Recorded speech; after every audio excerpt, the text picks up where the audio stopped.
अंतरिक्ष बहुत बड़ा है। यह हर दिशा में फैला हुआ है, अरबों गैलेक्सी से भरा हुआ। हर गैलेक्सी में अरबों तारे टिमटिमाते हैं। हम अक्सर यह सब कुछ ब्रह्मांड समझते हैं, लेकिन एक ट्विस्ट है। हम जो देखते हैं, तारे और गैलेक्सी, वह असल में जो है उसका एक छोटा सा हिस्सा है। एक विशाल समुद्र की कल्पना करो। हम सिर्फ सतह पर छोटे छोटे द्वीप देखते हैं, बाकी छिपी हुई गहराई एक रहस्य है। यह रहस्य है डार्क मैटर।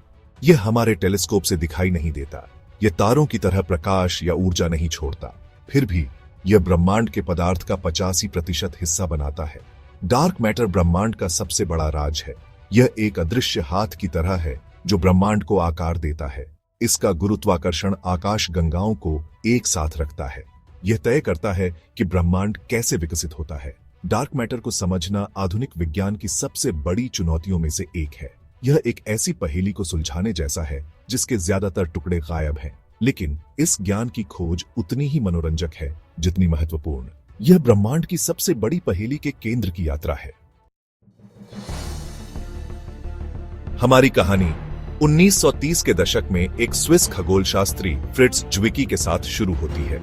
वह कोमा क्लस्टर का अध्ययन कर रहे थे, जो आकाश गंगाओं का एक विशाल समूह है। ज्विकी ने कुछ अजीब देखा।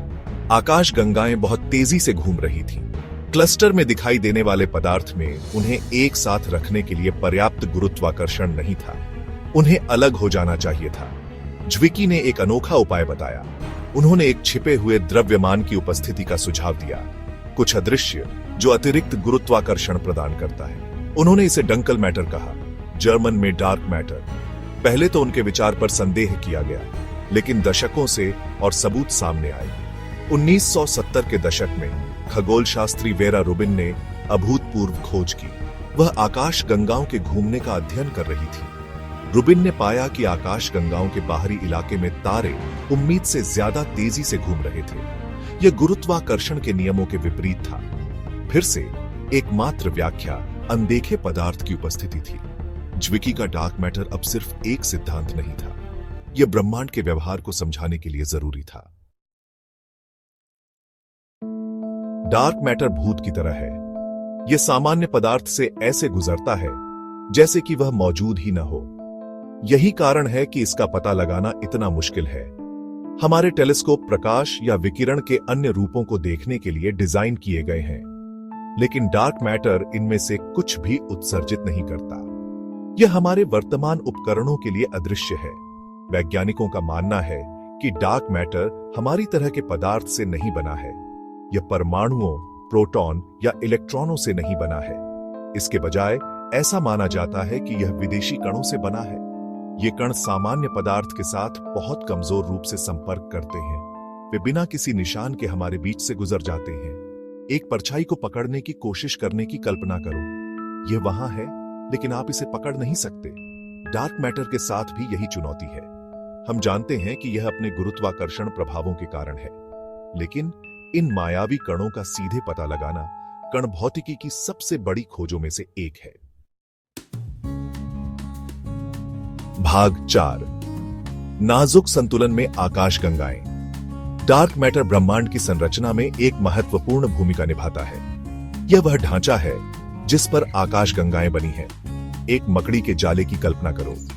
रेशम के धागे डार्क मैटर का प्रतिनिधित्व करते हैं। वे ढांचा प्रदान करते हैं, सब कुछ एक साथ रखते हैं। शुरुआती ब्रह्मांड में डार्क मैटर के गुरुत्वाकर्षण ने गैस और धूल के बादलों को खींच लिया।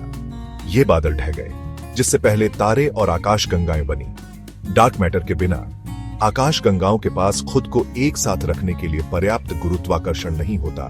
तारे पूरे अंतरिक्ष में बेतरतीब ढंग से बिखरे होते। ब्रह्मांड आज जैसा दिखता है वैसा नहीं दिखता। हमारा अस्तित्व इस अदृश्य गोंद पर निर्भर करता है। यह एक विनम्र विचार है कि जिसे हम देख या छू नहीं सकते, उसका हमारी वास्तविकता पर इतना गहरा प्रभाव पड़ता है। भाग 5, भूतों का शिकार, विम्प्स और मचोस। वैज्ञानिकों ने डार्क मैटर के लिए कई उम्मीदवारों का प्रस्ताव रखा है। दो सबसे लोकप्रिय हैं विम्प्स और मचोस। ये नाम अजीब लग सकते हैं, लेकिन ये बहुत अलग विचारों का प्रतिनिधित्व करते हैं। विम्प्स का मतलब है कमजोर रूप से परस्पर क्रिया करने वाले विशाल कण। माना जाता है कि ये काल्पनिक कण बहुत भारी होते हैं, फिर भी अविश्वसनीय रूप से मायावी होते हैं। वे सामान्य पदार्थ के साथ केवल कमजोर परमाणु बल और गुरुत्वाकर्षण के माध्यम से संपर्क करते हैं। पंखों के मैदान में लुढ़कती गेंद की कल्पना करो। गेंद एक विम्प है और पंख सामान्य पदार्थ हैं। संपर्क न्यूनतम है। दूसरी ओर मैचोस का मतलब है विशाल खगोलीय कॉम्पैक्ट हेलो ऑब्जेक्ट्स। ये अधिक परिचित वस्तुएं हैं, जैसे ब्लैक होल, न्यूट्रॉन तारे या धुंधले तारे। वे विशाल और सघन हैं, इसलिए नाम। हालांकि वे बहुत कम प्रकाश उत्सर्जित करते हैं, जिससे उनका पता लगाना मुश्किल हो जाता है। विम्प्स और मैचोस दोनों की खोज जारी है। भूमिगत डिटेक्टरों से लेकर शक्तिशाली दूरबीनों तक वैज्ञानिक कई तरह की तकनीकों का इस्तेमाल कर रहे हैं। हर प्रयोग हमें डार्क मैटर के असली स्वरूप को उजागर करने के करीब लाता है।